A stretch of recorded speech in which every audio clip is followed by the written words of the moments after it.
Ang sitwasyon pag sahuran katapusan ng buwan. Ayan o.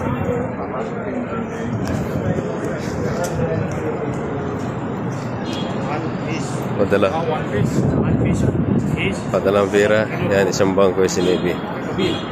Mga remittance. Ito naman dito. Oh, remittance din. Haba ng pila, maaga pa lang. Ano?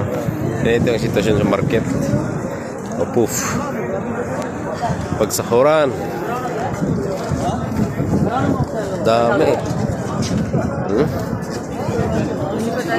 Sari-saring flavor yung amoy.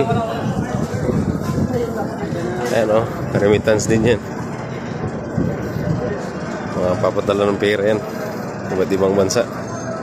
Yan ito ang sitwasyon pag Biyernes tapos sahuran.